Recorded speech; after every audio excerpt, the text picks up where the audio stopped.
Okay, this is a video for the final trig unit test. Remember that this test will be on all topics in Unit 8, and of course all of those worksheets, old tests, are all on the drive, the public drive, including answer sheets. So this is what I would do tonight if I was a student, okay? I would study my old tests, particularly anything I got wrong, make sure I got those problems right, which most of your teachers have either went over with you or hopefully you went to extra help and got some help with the problems you got wrong. Number 2, do all 3 review sheets. That's 8-R1, 2, and 3. Not all of them are assigned to all students. For example, my students had a subset of R3. So, not all the problems were given to every student. So you can go on there and look at some of the other worksheets that were there. But 90% of the problems that are up there, everybody had. And I will be covering a good sample of every type of problem in this video, and I will also be doing a few new problems based on the same topics that you can try during this video. Pause it as soon as I put the problem up, do the problem, and then watch me do it, which would be a big help for you. And number 4, charge your calculator tonight, and of course bring it in, which you may laugh, but that's not always a guarantee. Okay? All right, so what I'm going to do is I'm going to go over some problems from R2 and R3. Again, it's a pretty good sampling of all the different problems because R1 is just really a review of all this. Every type of problem that we've taught you will be covered in this video, and I will give you some new problems that don't appear on any of the review sheets that you can try to make sure that you understand it. If you're getting these right, then you're probably doing pretty well. Okay, we're going to go in reverse order too. So I'm going to start with R3. And this is a problem that we normally would probably, I would say, typically make you draw this. You should be able to draw this, but it's a rather complex one. It's probably the most complicated one we do, so we decided to give you this diagram, at least in most of the review sheets, okay? Certainly now that you've seen it and we've gone over it, and certainly many of you had this done in class, you should be able to draw it. If we didn't give you a diagram, okay? All right, so all the angle of elevations are here. Remember, one of the most important things, I'm going to say this many, many, many times, is whenever you get an angle of elevation problem, depending upon if your person is on the top of a cliff or a building like this, or they're on the ground like this, wherever they are, make sure you draw the dotted line. We call it the laser beam that shoots out of the eyes, right? Just to be funny so you can remember it. It's the horizontal view. It always has to be parallel to the bottom, right? It's parallel to the ground or parallel to ground. Okay, always draw that first, okay? So this says the angle of elevation, so I know I'm going to be looking up from the top of a small building. That's why I drew the dot here and I drew the arrow here. To the top of a nearby building, so I draw a line from this short building to this building, is 47 degrees, okay? So that means I had to look up 47 degrees. Every angle of elevation and every angle of depression has to be an angle that stems from a horizontal line. So, for example, you would never put 47 here or 15 here because the sides of this angle are not a horizontal line, okay? We can find that angle, of course, and we can even use this angle, though I will not be doing this in this video. But it's not going to be the angle of elevation or the angle of depression.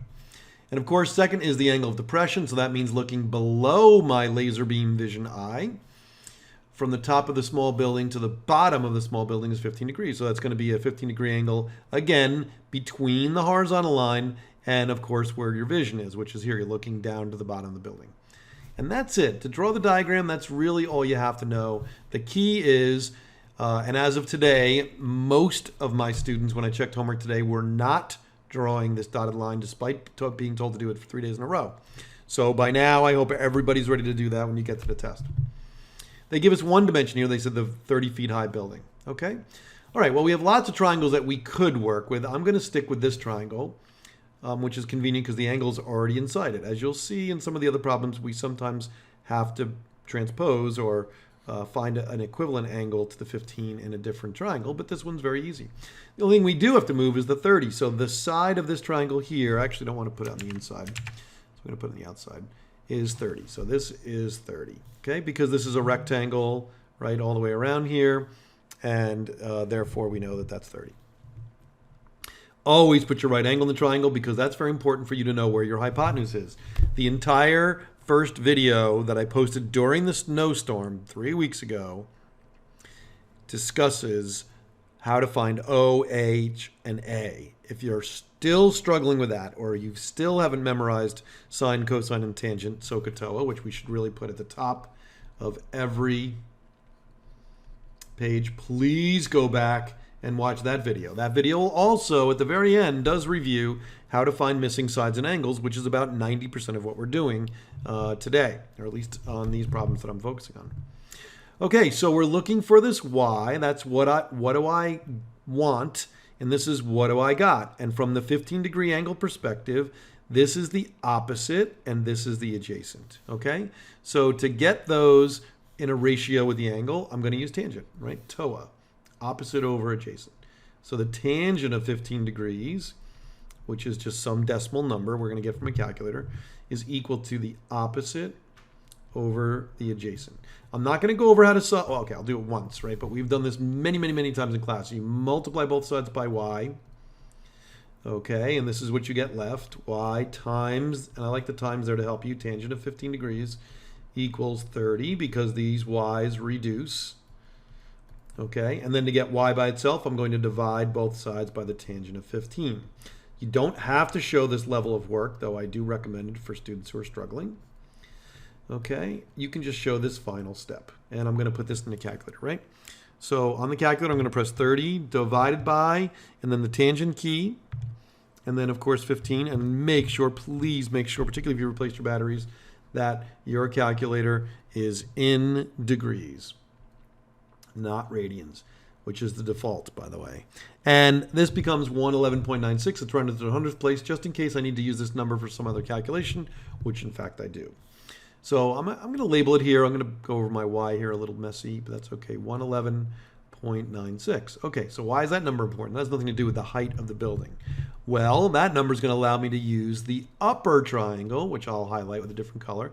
I strongly recommend bringing highlighters in to the test and highlighting each triangle you're working on. So in this triangle, from the 47-degree angle's perspective, from this angle's perspective, this is the opposite and this is the adjacent, which actually doesn't really change from the previous example, but sometimes it does. So we're going to use tangent of 47 because I have opposite and adjacent, right? This is the only one that has both O and A in it because the O is what I want and the A is what I got, or what I have if English teachers are listening. So tangent of 47 is equal to the opposite. I'm going to call this X. I don't like O, but you certainly could use O here. So I'm going to call this X over adjacent, which is 111.96. Now this one's a much simpler one than the calculation below. I'm simply going to multiply both sides by 111.96. We've done this so many times in class. Again, you can watch my other video if you still need help on that. Hopefully you're way past that. And I'm just going to type in my calculator 111.96 times tangent of 47. And I'm going to get 120.06, right? 120.06. I'm going to write it sideways. You don't have to. I just think it kind of helps a little here at 120.06. Now, the beautiful part is I already know this distance is 30. And by the way, if arrows help you with distances, or I should say segment lengths, more power to you. I like to use them a lot in class too. So I can see that that's 30 because, of course, it's across from this 30 feet. And I really should put feet here because I don't want to forget my units here, particularly if somebody asks me for area, right? So I'm going to put feet and feet here, okay? So it's 120.06 feet and 30 feet. So together the height, right, that says what is the height? Find the height. We always have to know what we're looking for of the tall building. So it's just 30. So the height of the tall building, I like to use variables. The height is 30 plus 120.06. Again, we're going to round to the nearest tenth, which is what we usually do. So it's just simply 150.1 feet. You can use the feet symbol, or you can use FT, or you can write out feet, whatever you want to do. All right, and that's the answer to the problem. Okay, that was problem 2. Did I skip problem 1? I probably did. Okay, most of you did in problem 1 in class, or it's later, and it might be later in the sheet. Okay, now this is when you have to draw by yourself, right? So we're going to take a look. I'm standing on a 50-foot cliff, looking at my two dogs sitting on a beach below. Excuse me, if my line of sight is 6 feet above the ground and the angle depressions are 51 degrees and 37 degrees, how far apart are the dogs? And here are our two doggies here. So this is new. It's not new, of course, because we did it. We had a height of a man in worksheet R2, and we've done examples in class, right? But this is what makes the problem slightly difficult, right? Right here. So I just have to remember that my line of sight is 6 feet above the ground. Now I'm standing on a 50-foot cliff, and my line of sight is 6 feet above that, above the ground. So all I have to do is draw my little cliff here, right? And add my 6 feet of height to my eyes, right? And just know that this is 6 from there to there, and this is 50 from here to here. And all I got to make sure is I use 56. Okay, so it's 56 total over here. And if you got problems wrong when you first tried this, then all you got to do is go replace everywhere you had a 50, just put a 56. Okay, now, the first thing I do, it's the first thing I always do, and still most of my students aren't doing it. I hope they are now, and sorry to expose you while we're listening as multiple classes here, is to put a dotted line, or you can have a solid line. A lot of my students use a very light yellow line so it's not in the way, because it's not often part of my diagram. Sometimes it is. That's our vision, our horizontal vision, always parallel to the ground. If you want to draw the ground to help yourself, here's the ground, right? Just be a little artistic there. So always parallel to the ground, you draw your vision. Why? Because anytime someone says angle of depression or angle of elevation, it's the angle formed with my vision and this line, right? My normal horizontal vision before I look down. So I looked, it doesn't always say angle of depression. Sometimes it just says, as you know, in R2, it says you looked down at the ground at an angle of 51 degrees or 37 degrees, okay? So there's two dogs. They're going to be on the ground, of course, so they're going to be the same height. I'll put the dogs in a second. But basically, let's draw the line that's 51 degrees down, okay? What does that mean? 51 degrees down. It means here's 0 degrees down, right? There, you know, oops, no, I didn't want that to happen so quickly. And actually, I want to use, we'll use black. So there's me looking normally. If I look down, right, I move this down or up a little bit. That would be up. That's an angle of elevation. So if I have to raise my vision above the normal straight ahead vision, that would be an angle of elevation, but I'm going to actually look down with an angle of depression of 51 degrees. Now, this is a very small angle. 51 is pretty big, right? It's not quite, I mean, it's more than 45, actually. Sorry, I should be clear. This is more than 45. So 45 would be right in the middle. So somewhere around here. Again, the accuracy is not important. You could draw it like this, and the problem's going to work out fine. It's just that the scale is going to be a little off, okay? But 51 is a pretty steep angle, so I'm going to put a 51-degree angle like this. And then I'm going to draw another one, change the color. And I'm only going to look down 37 degrees. So here's 0, here's, right? And I'm just eyeballing this. So it's 5 degrees or 10 degrees, maybe 15, 20. So 37, somewhere like that. Okay? It's really not that important to be all that accurate, as long as we know which one goes where. And there's my first dog, and there's my second dog. And I'm looking to see how far apart they are, which is actually a hard number to think about, just to come up with randomly, but we're not going to worry about that, right?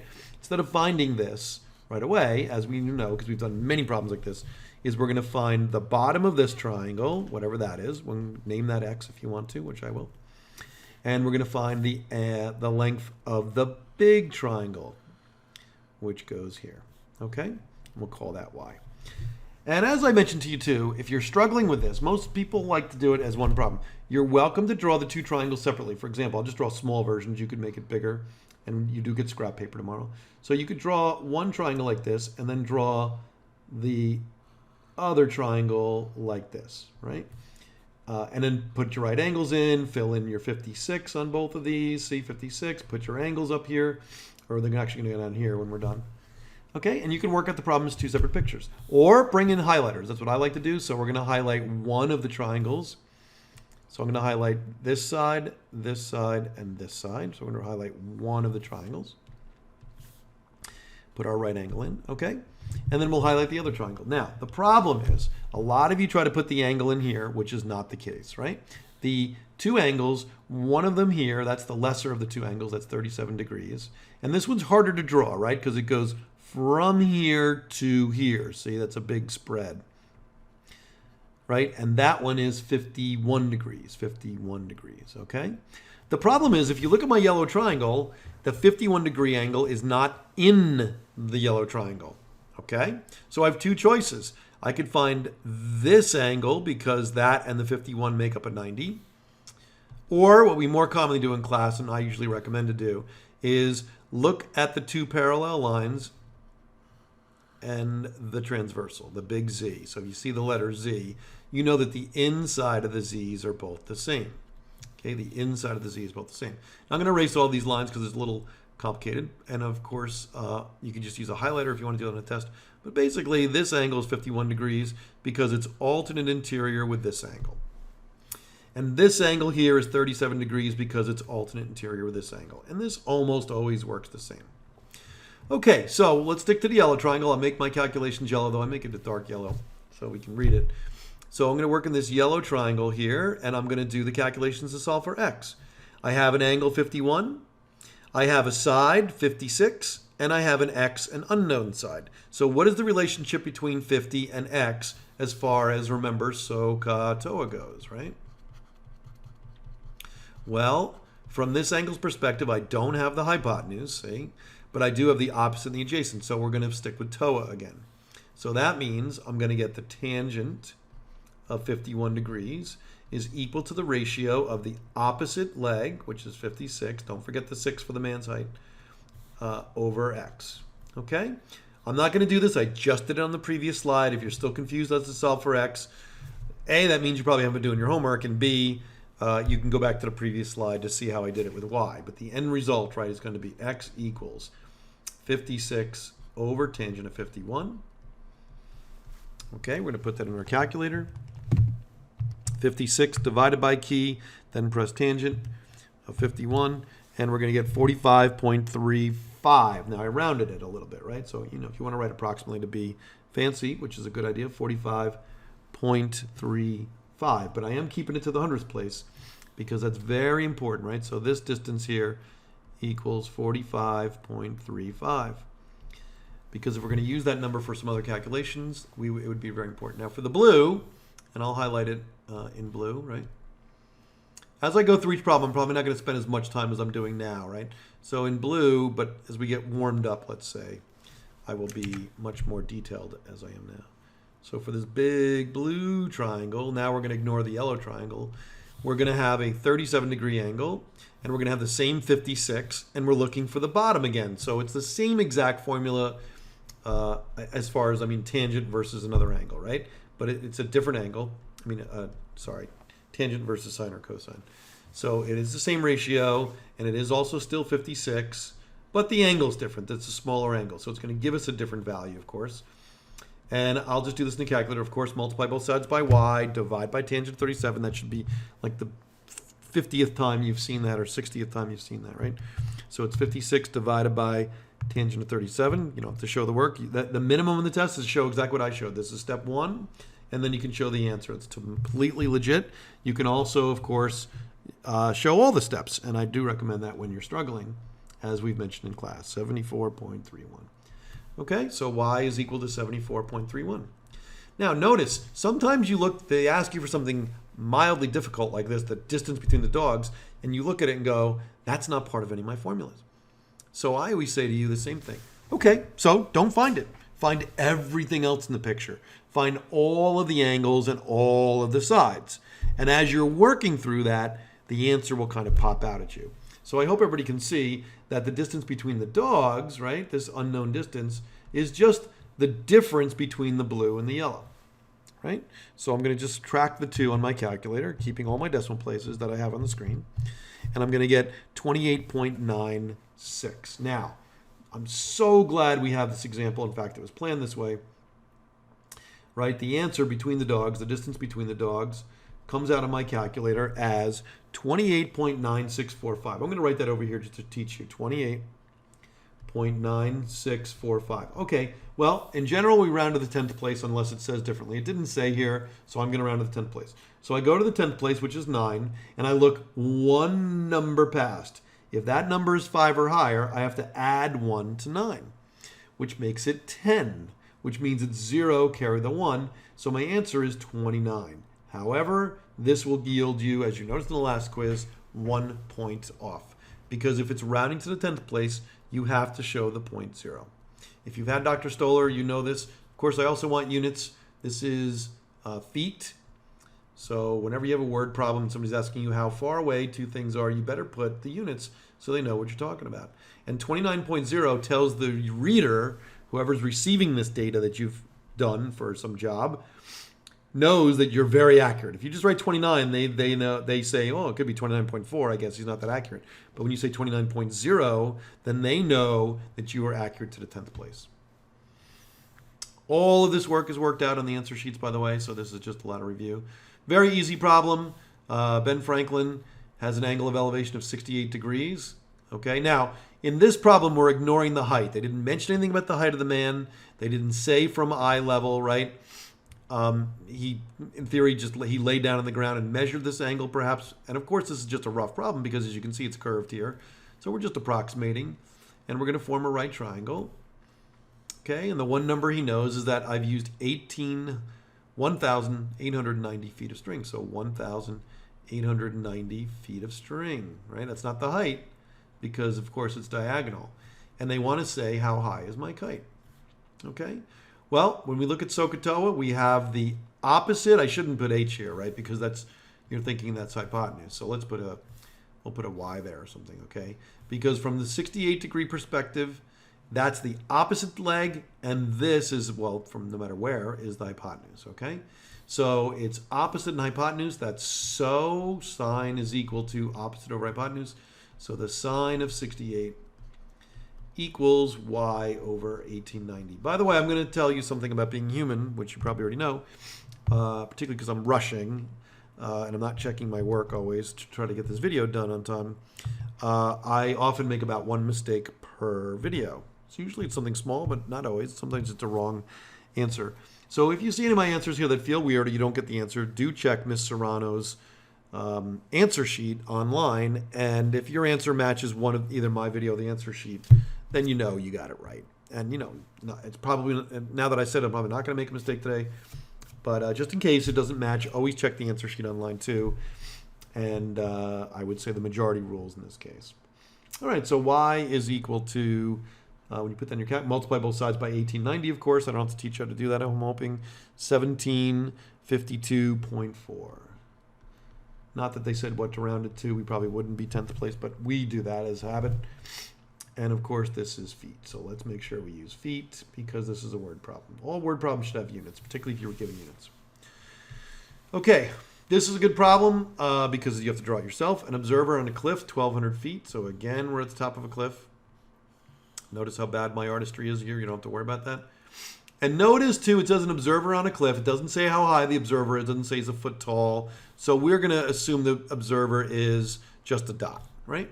Or is laying down on the ground. So you don't have to worry about that. But we have 1,200 feet here. And here's his view. So the first thing I do, I always teach you to do this, is to draw the laser beam. So if you're standing on a cliff looking straight out, because we're always looking across, parallel to the ground, and I'll draw the ground if that helps you. Actually, I think this is ocean here. So if you draw the waves in the ocean here, notice this is parallel to the ground. We always do that before we ever try to draw any of our angles, okay? All right, so it says the angles of depressions to the ships. There's two ships due east, right? So this is east, of course. East is usually to the right, west is to the left, excuse me. North is above, and south is to the bottom, right? Okay. But actually, in this case, you wouldn't do north and south because this is not an overhead view. This is a side view. In some problems, we do an overhead view. I think the two car or bus or train problems where they were going east and north, that is an overhead view. This is not, so north and south doesn't really make sense in this picture, just east being right and west being left. It won't matter in this problem as it does not matter in most problems. Okay, so there's two ships, and again, if you want to, you can draw the ships first. I like to draw the angle first because then I can kind of eyeball it, but let's just pretend, and these are, yes, the worst sailboats ever. I think we used the Persian fleet, and you were the Athenians, and you're trying to figure out how far away the ships are. In this case, or what's the distance between the ships. Maybe it's a battle, an Athenian ship with a Persian ship. They're about to meet, and you want to be able to figure out, because you know how fast they go, roughly. You want to figure out how long till they ram if they're going to meet. So we're going to draw the line of sight. So your normal line of sight is, of course, I don't want to use the same color, sorry. Your normal line of sight is, of course, straight across, that's 0 degrees. But if you look at an angle of depression to the ships down, right, you're going to hit this ship, and then you're going to hit this ship. And you ask yourself, which angle is bigger? That angle with the purple line, the angle between this black dotted line and the purple dotted line, or this angle? Which one's bigger? And obviously the second one is bigger. So that's going to be my 48-degree angle. So this is going to be 48 degrees, okay? And then if I do it again for the other one, and I'll pick blue. If I start looking straight across, then I look down at 33 degrees, which is less of an angle to hit this ship. And again, we're not worried about the height of the ship. Some problems do, like in honors, we do that sometimes, but we're not going to really be doing that here. So just the ship is like a dot. I just drew a nice picture, but it's really just a dot on the ground, okay? Because we're ignoring the height of the ship. And that is a 33-degree angle. Oh, I did it backwards. I'm sorry. This is, or I guess, no, I did it right. I just, it got buried, I think. So that's 48, but this is 33 degrees. Yeah, I did it right before, but you can't see it. So it's 48 is the big angle, and 33 is the small angle, okay? Now, as always, put the right angle in, and as I mentioned before, we're going to use highlighters. I recommend using them on the test. Use a highlighter, and just go like this, and this, and then we can focus on one triangle at a time and not even think of the other triangle. Now, it's 48 here, so it's automatically 48 here. They're alternate interior angles, okay? And that's the easiest way to do it. You can find this angle here and solve the whole problem using that angle. It works fine. You'll get the exact same answer. So if you do try that, or if you do prefer that method, try it out, okay? And now all I have in front of me is a very simple, something we've been doing for 3 weeks, SOHCAHTOA, right triangle. I have an angle, I have an opposite side, and I'm interested in the adjacent side, right? I'm interested in the adjacent side. So it's TOA again, because TOA, right, tangent of theta, but in case we know in this case, excuse me, we know the angle. So it's the tangent of 48 is equal to the opposite over the adjacent, okay? Over the adjacent, which we're going to call x. I don't think I labeled it, so we'll just call this x, okay? Multiply both sides by x, divide both sides by tangent of 48. We've done it many times. And we get 1200 divided by the tangent of 48. And we get 10, approximately 1080.48. My calculator actually, okay, there it is. Yeah. It's not showing all the decimals, but 48. Okay. And then when we go to highlight the second triangle, which I'll use blue, it's this piece, this direct line of sight, the entire bottom, and of course the cliff, which stays the same for both. And that's going to be a right triangle with an angle of 33 because of, again, alternate interior angles, right? Two parallel lines. The parallel lines are the ground and this vision line that we drew in the beginning of the problem. The transversal is your line of sight to the ship, and then these two angles are alternate interior angles, okay? So in this triangle, it's the exact same formula, except it's 33 degrees. So tangent of 33 degrees is equal to the opposite over the adjacent, right? Which I think we're going to call y, maybe. We'll call this y. So it's the whole bottom there, right? And you know what to do here. We take y, we multiply both sides by y, we then divide by tangent of 33. Done it many, many, many, many, many times. And we get y is equal to 1847.84. Be careful, that rounds to 0.84, okay? And I could put it in here, 1847.84. And the final answer to our problem is this distance. It's simply the 2 subtracted. We've done this in other problems. So you just put them in your calculator, subtract them, keep the decimals in there till the very end. And we're finally going to get, right, for a final answer, 767.4. I believe it's feet. And that is the distance between the two ships, which I get just by subtracting the big one here, the whole bottom, by this piece of the bottom, leaving the remaining here of 767.4 feet. Okay, all right, I'm going to stop the video, and we're going to do a second video because these are getting too big. You don't want them more than 20, 25 minutes. And I'll do the rest of the sheet. And that's also where I'm going to do all the new problems that I